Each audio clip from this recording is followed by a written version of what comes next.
তো জিনিসগুলো হচ্ছে যে মানে আমার যে ফেইল হওয়া জবগুলো আছে সেগুলোর ক্ষেত্রে দেখা গেছে সিপিইউ টাইম 90% ক্ষেত্রেই 1 সেকেন্ডের কম। কিন্তু 1 সেকেন্ডের কম হওয়ার সত্ত্বেও সে কি করে সিপিইউটা অনেকক্ষণ ঘন্টা খানেকের উপর অ্যালোকেট করে রাখে। কারণ হচ্ছে যে চাইল্ড প্রসেস, ডেডলক, তারপর হচ্ছে জম্বি চাইল্ড। ঠিক আছে? এই জিনিসগুলো হচ্ছে যে এই সিপিইউটাকে ব্যস্ত রাখতেছে। তো এই এই এই জিনিসগুলো তারা বেজ মোড সব প্যারামিটার জম্বি চাইল্ড মানে হচ্ছে যে প্যারেন্ট অনেক আগেই ইয়া হয়ে গেছে গা, ঠিক আছে? কিন্তু চাইল্ড এখনো কাজ করতেছে। হ্যাঁ, তো তারপর হচ্ছে যে এই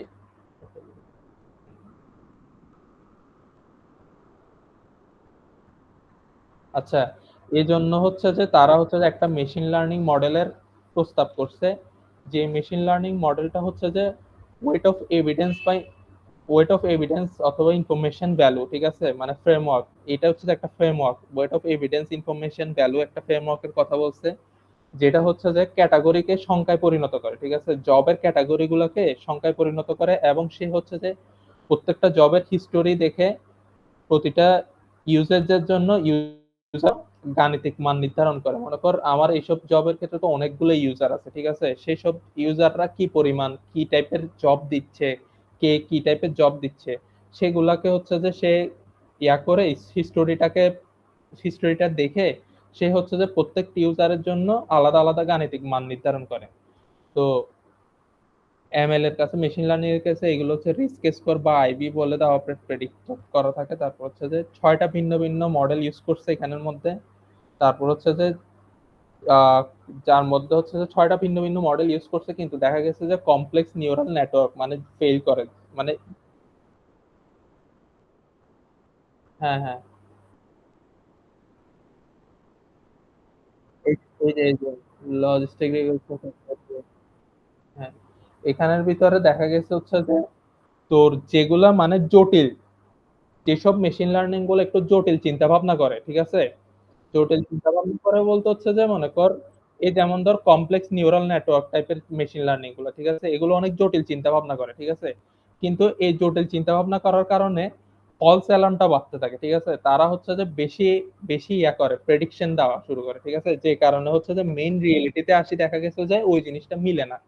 যে কারণে হচ্ছে যে তারা ফলস অ্যালার্ম দেওয়া শুরু করে। তো এই জটিল জিনিসগুলো হচ্ছে যে অনেক বেশি ইয়া করে। যেমন ধর যেগুলো হচ্ছে যে খুব সহজ সরল, যেমন ধর খুব বেসিক যেগুলো মেশিন লার্নিং মডেল, যেমন ধর ট্রি বেস মডেল, এই যেমন ধর ডিসিশন ট্রি, তারপর হচ্ছে র্যান্ডম ফরেস্ট, এই টাইপের যেসব মডেলগুলো আছে এগুলো অনেক ভালো কাজ করে, ঠিক আছে? তো যেমন ধর এখানের দুইটা দুইটা ইয়ার কথা বলা আছে, সেটা হচ্ছে যে এক্সি বুস্ট হচ্ছে যে অনেক ভালো কাজ করে, নির্ভুলতার হার হচ্ছে যে 99%, ঠিক আছে? তারপর হচ্ছে যে তারা এরকম এই জিনিসগুলো এই ইয়াগুলো ইউজ করে তারা হচ্ছে যে 18টার মধ্যে 13টা বৈশিষ্ট্য খুঁজে বের করছে। এই 18টার মধ্যে 13টা বৈশিষ্ট্য হচ্ছে যে এখানে দেওয়া আছে, এই রান টাইম, তারপর হচ্ছে যে সিপিইউ, এগুলো এই জিনিসগুলো হচ্ছে যে দেওয়া আছে। এই জিনিসগুলো একটু দেখলে বুঝতে পারবে, ঠিক আছে? তারপর এইটা হচ্ছে যে এখানে আর এটাতে তেমন ইয়া নিয়ে কাজ ফলাফল ইয়া ফিউচার ওয়ার্ক পাই নাই এটাতে আমি তেমন। কিন্তু ফিউচার ওয়ার্ক এখানে মনে হয় মেবি এখানে ফিউচার ওয়ার্ক তেমন ছিল না। তারপর হচ্ছে যে আরেকটা ইয়া হচ্ছে যে এই পেপারটা হচ্ছে যে আমার machine learning approaches for optimizing high performance computing. এই পেপারটাও হচ্ছে যে আগের পেপারটার মতোই সিমিলার টাইপের। তো ওই প্রচলিত শিডিউলিং পদ্ধতিগুলো কেন কাজ করতেছে না, তারপর ওই মেশিন লার্নিং ব্যবহার করে এরা কিভাবে এই জিনিসটাকে কমায় আনা হয়েছে, এই জিনিসগুলো নিয়ে এরা আলোচনা করছে। এই পেপারটার সাথে ওই পেপারটার মিল আছে। তারপর হচ্ছে যে যেমন ধর শিডিউলিং পদ্ধতিগুলো হচ্ছে যে কাজের অগ্রগতিকারের ভিত্তিতে কাজ করে। যেমন ধর ওই যে এফসিএফএস, যে ফার্স্ট কাম ফার্স্ট সার্চ, ওই সার্ভ, ঠিক আছে? এই জিনিস টাইপের। তো দেখা গেছে হচ্ছে যে মনে কর হ্যাঁ, ফার্স্ট কাম ফার্স্ট সার্ভ, এই টাইপের জিনিসগুলো এটা পড়ছো? আচ্ছা, ঠিক আছে, তখন তুই বলিস, আমি তাহলে আমার গুলো বলতেছি। যেমন ধর এই মেশিন লার্নিং যেগুলা প্রচলিত মেশিন লার্নিং টাইপের জিনিসগুলো আছে সেগুলো হচ্ছে যে পরিবর্তনের সাথে খাপ খাওয়াই নিতে পারে না। ঠিক আছে? মনে কর আমার জবের মধ্যে অনেকগুলা জটিল কাজ থাকতে পারে, অনেক ক্ষেত্রে দেখা গেছে সহজ কাজ থাকতে পারে। তো এই যে কন্টিনিউয়াস পরিবর্তন যেগুলো হচ্ছে এগুলোর সাথে হচ্ছে যে সে অ্যাডাপ্ট করতে পারে না। তারপর হচ্ছে যে পারফরম্যান্স এর অনুমান, রান টাইম, তারপর রিসোর্স আগে থেকে অনুমান কি পরিমাণ রিসোর্স লাগবে, কি পরিমাণ রান টাইম লাগবে সেগুলো হচ্ছে যে তারা অনুমান করতে পারে না। তারপর হচ্ছে যে সময় কমানো, তারপর শক্তির অপচয়, মানে হচ্ছে যে ওই যে বিদ্যুতের যে বিষয়টা, এই জিনিসগুলো হচ্ছে যে একটা একটার সাথে ক্ল্যাশ। মানে হচ্ছে যে যদি তুই সময় কমাতে যাস তাহলে হচ্ছে যে তোর বিদ্যুৎ বেশি লাগতেছে, আর যদি তোর বিদ্যুৎ বাঁচাইতে যাস তাহলে তোর সময় বেশি লাগতেছে। তো এই জিনিসগুলোর কারণে হচ্ছে যে প্রচলিত শিডিউলিং পদ্ধতিগুলো ঠিকমতো কাজ করে না। তো এখানের ভিতরে হচ্ছে যে কিছু ব্যবহৃত মানে মেশিন লার্নিং টেকনিক ইউজ করছে, যার মধ্যে হচ্ছে যে কয়েকটা হচ্ছে যে সুপারভাইজড লার্নিং, তারপর হচ্ছে আনসুপারভাইজড লার্নিং, তারপর হচ্ছে যে রিইনফোর্সমেন্ট লার্নিং, নিউরাল নেটওয়ার্ক। আচ্ছা, এবার বলি হচ্ছে সুপারভাইজ লার্নিং কি। সুপারভাইজ লার্নিং হচ্ছে যে কাজের রান টাইম আর কিউতে অপেক্ষার সময় অনুমান করে। ঠিক আছে?